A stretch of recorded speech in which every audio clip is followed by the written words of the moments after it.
Hi, this is Emily with Remax Universal and our monthly housing market update.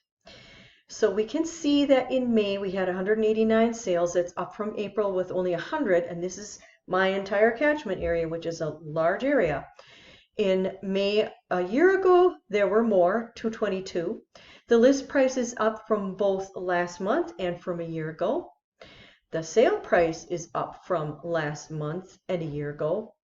And days on market are a bit longer, but it certainly doesn't seem to affect the prices that people are getting for selling their homes. So currently we have 313 active listings on the market, $0 to $1 million. 216 of those have offers. The average list price is $342,000, $389,000, and the days on market is 60, which is down from the days on market for April in 2023. Breaking it down, 500 and above, there are 52. Half of those have offers. Average list price is $663, $161, and the days on market is shorter for that high-priced group as well. Under 500, there are 261 houses on the market. 190 have offers. Average list price is $278, $433. And the average days on market is 48, and that again is down from what it was in April. So we see that it is still a seller's market. They are still getting 100% or more of their asking price, and I have seen some insane bidding wars.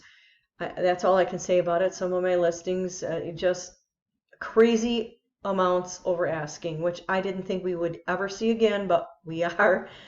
So I always like to bring in some things from the news, and here is excerpt from an article.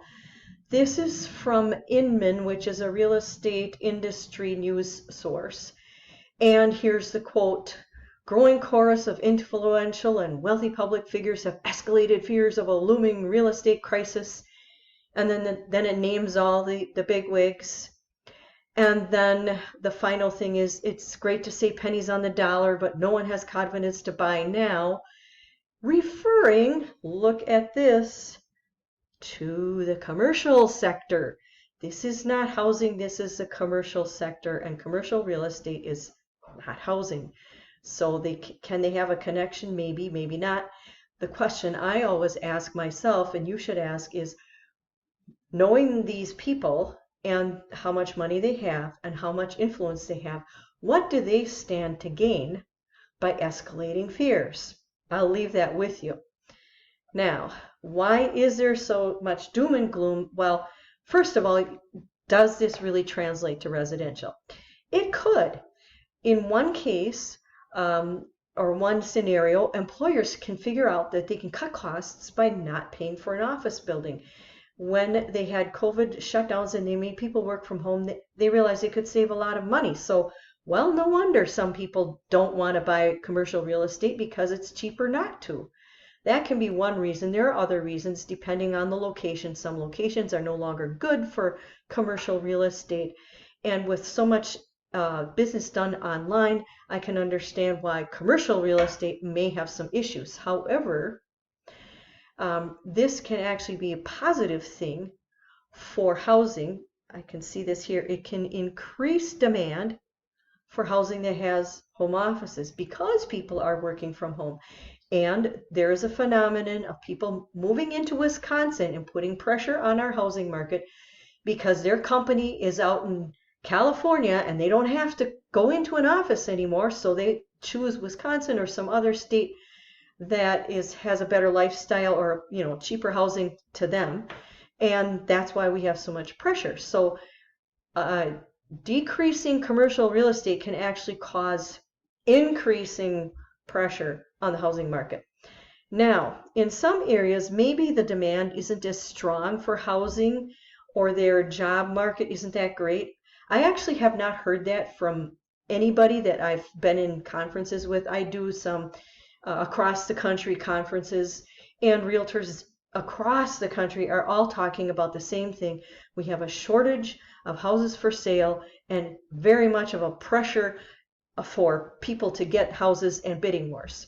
So supposing that there's some place where it's a bit slower, Well, maybe some of these bigwigs like Elon Musk or some of these people could scare some people off from buying housing. However, they're not going to scare everybody, and there are plenty of buyers around looking, not enough houses to buy. And finally, this may have completely no influence at all. It could be completely unhinged in that people are going to follow jobs. Where are the jobs? They are in this area of Wisconsin, and people are coming here from all over. Last week, I just sold a house to some people that were coming up from Texas. So there you have it.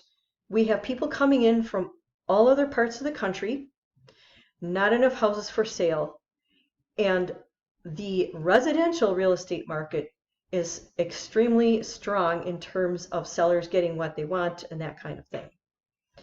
So again, the perspective, sales were up in May versus April. There's still bidding wars, as I mentioned. The current interest rate is 6.125, and it was 6.97 a month ago, so really not a whole lot of difference. We still are seeing the brisk market, and appreciation for homes is 9.4% over May. This is comparing just 1 month, May 2023 to May 2022. And my little slogan I like to say, the best time to buy real estate is yesterday. Do not delay getting into housing if you are considering this, because I don't see any major change. However, I could be proved wrong, but from the limited forecasting that I'm able to do, which is looking at present data, it's not going to change. And if you delay, 2 years from now, you're going to wish that you had bought something in 2023.